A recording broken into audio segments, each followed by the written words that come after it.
After speaking with Witkoff, Putin gave an unexpected order on Ukraine. Diplomacy is an art that involves compromise. So, Russia will certainly have to step on the throat of its own song somewhere. The Kremlin has urgently accepted U.S. conditions for ending the Russia-Ukraine war. There was a proposal on the part of the Americans which seems to us quite acceptable. And the U.S. Secretary of State has already talked about Putin's demands in the talks. Now, for the first time, we have real things that Russia has requested to end this war. We did not have this before. About this, and not only talk further, but first I ask you to put a like and subscribe to the channel. Breaking news. Russia and the United States have agreed to meet Vladimir Putin and Donald Trump in the coming days. Russian presidential aide Yuri Ushakov said that at the suggestion of the U.S. side, an agreement was reached to hold a bilateral summit meeting in the coming days. Now diplomats have begun to work out the specifics of the summit. Yesterday, Putin received in the Kremlin a Trump envoy, Witkoff, who delivered an ultimatum from Trump to the Moscow president. Judging by Putin's further reaction, Grandpa was clearly desperate at the time, as he realized that Washington was indeed ready to deal a decisive blow to his regime and bring down Russia's economy in the shortest possible time.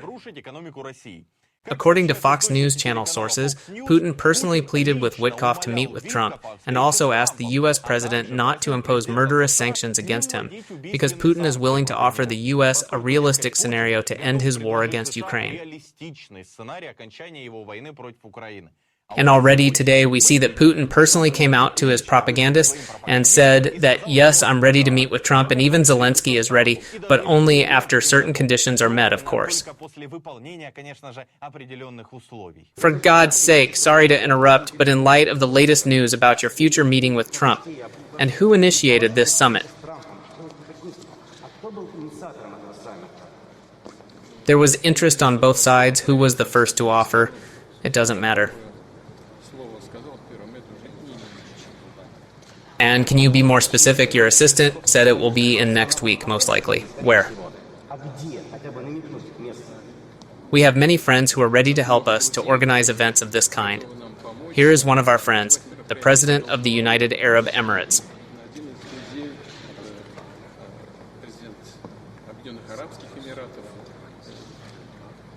I think we'll decide, but that would be one of the quite appropriate options.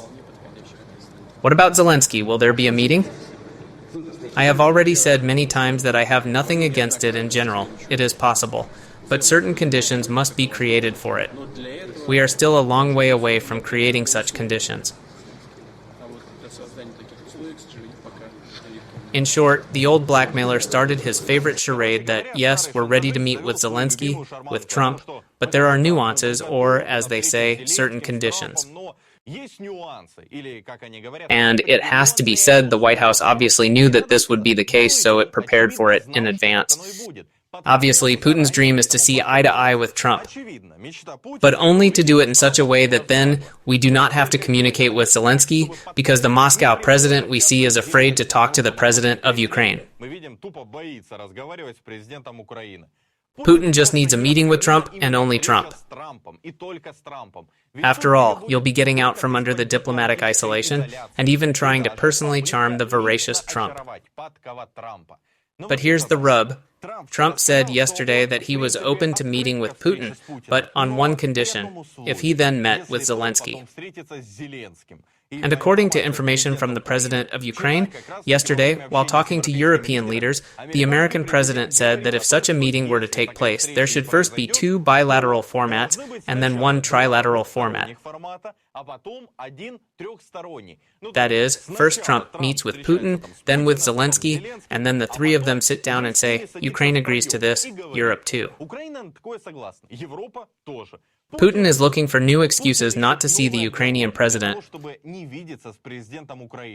U.S. Secretary of State Marco Rubio made an interesting point. He noted that it is unlikely that a meeting between Trump and Putin is possible soon, as Russia has not agreed to fulfill Washington's conditions. But at the same time, Rubio added that Putin did have a substantive conversation with Witkoff yesterday and told Washington what he needed to end the war against Ukraine. Rubio assures that for the first time ever it sounded like something realistic and not just the over-the-top fantasy of a sick-in-the-head old man. If we can make progress, the opportunity for Trump to meet with Putin and Zelensky will present itself quickly. But obviously, a lot has to happen before this is possible. I don't know if there will be a meeting next week or not. We'll see. It could take hours, days, weeks, we don't know. A key element in ending the war is territorial issues. There have to be concessions from the Russians and from the Ukrainians. Ukrainians have paid a huge price in this war. These concessions are not easy. Everybody wants to end the war. Now, for the first time, we have specific things that Russia has requested to end this war. We didn't have that before. Now we at least have an understanding of what they are demanding. It may not be something that Ukraine will be able to accept unconditionally, but at least it gives us the outlines of what we need to work through. Now at least we have something to work with. Again, exactly what unaccepted points the US Secretary of State is talking about, it's not clear. But what's interesting is that Witkoff, as we already know, when he gave Putin Trump's ultimatum yesterday, he said to him, "Look, either you end your war against Ukraine, or we will do this and this. And you lose this and this. Either you end the war, come to at least a truce with Ukraine, and then you will be perhaps a little better off."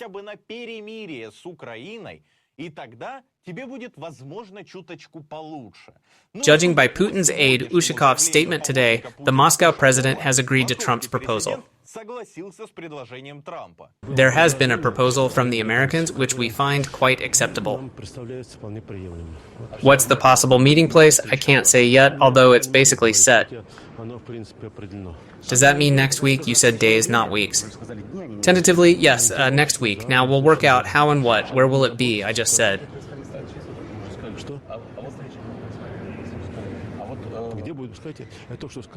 Rubio said there's something to discuss now, so they have our signals. Exactly what Rubio's conveyed to Putin is not known for certain. One version goes like this.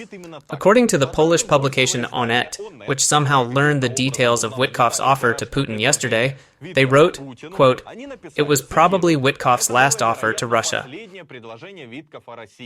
The Kremlin's refusal would mean that even the most pro-Russian US politicians would have no illusions about the possibility of compromise with Moscow. Witkoff's proposal includes a ceasefire, de facto recognition of Russian control of the captured territories, and the issue is deferred for 49 or 99 years. Lifting most sanctions on the Russian oil industry, and in the long term, a return to energy cooperation, including imports of Russian oil and gas. No one guarantees Russia that NATO will not expand, i.e., NATO will expand. And no one guarantees that Russia will stop military support to Ukraine, i.e., military aid to Ukraine will continue. The publication notes that Russia allegedly accepted even this clause on arming Ukraine. Honestly, I don't know where exactly the Poles got that information from, because Poland wasn't even on the call between European leaders and Trump yesterday. This all looks like purely a throw-in for the sake of hype on this topic. After all, this proposal as presented by Onet today is much worse for the Kremlin than what was proposed in March and April, which Putin refused to do then. In today's proposal, we see that it does not even rule out Ukraine joining NATO, which was a taboo even for Trump.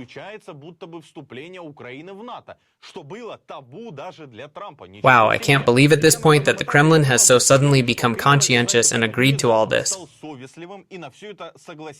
We'll see, of course, if there are any details in the Western media.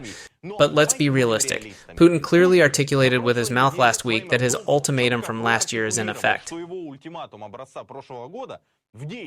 And there was about the voluntary surrender of Ukrainian territory, and about the refusal to join NATO. There was about the surrender of Ukraine, and about, in fact, the return of Kiev into the orbit of influence of the Kremlin, which for Ukraine, for the entire civilized world, was and will be unacceptable.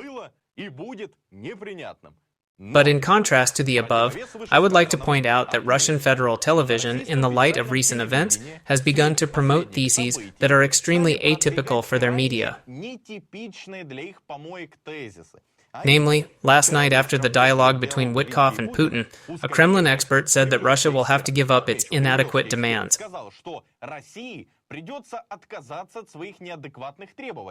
And Ukraine will have to make concessions too, because that's how diplomacy works. Now, really, Steve Witkoff is trying to get all sorts of concessions from Russian Federation. There was talk of a ceasefire. For Russia, any truce, no matter what kind of truce it is, whether it is an air truce or a land truce, is of course an attempt to stop the advance of our army. But diplomacy is an art that involves compromises. That is, Russia will certainly have to step on the throat of its own song somewhere, but at the same time demand the same from the United States of America. And in general, the history of diplomacy is about the fact that never in any pair of bilateral relations will we see a situation where one country gets 100% and the other gets 0%. Even when acts of surrender are signed, it's still a certain balance. And the search for this balance is what you and I have seen today in these negotiations, when concessions from the Americans, concessions from our side should lead to some kind of result. I think in the current situation, Donald Trump, he's not eccentric, he knows exactly what he's doing. He introduces 25%, 50%, 100% tariffs. He mixes them like music on the appropriate musical device because he needs different tools of influence on those they want to influence. And since it was said in prime time on Russia 1, it was clearly an order from Putin to prepare the Russians for something like this, or just to work on the narrative that Putin will be deflected, but he won't actually deflect. That's how diplomacy works. And Putin saves the lives of Russians. You get the point. And just to follow up, Zelensky also said yesterday after talking to Trump and other European leaders that Putin seems to be more in favor of a ceasefire now, which is also saying something.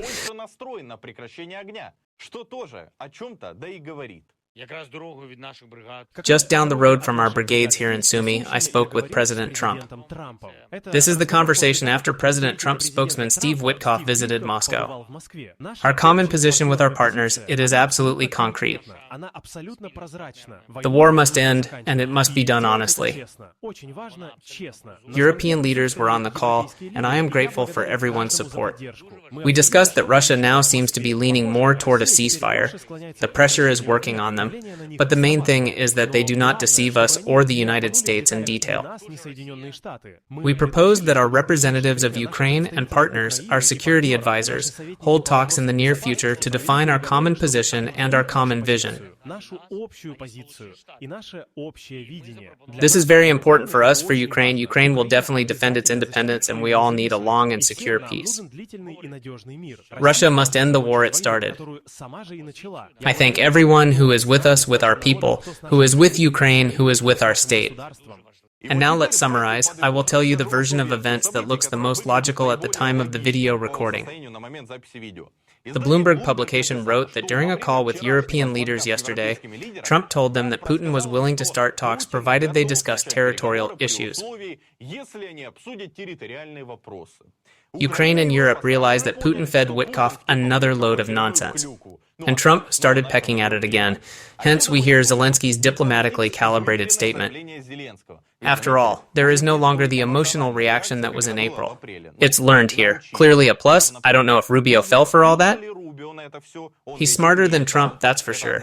But the way he played along with the US president by talking about some territorial issues that Putin is suddenly ready to discuss is also quite revealing. Naturally, Putin is not going to discuss anything.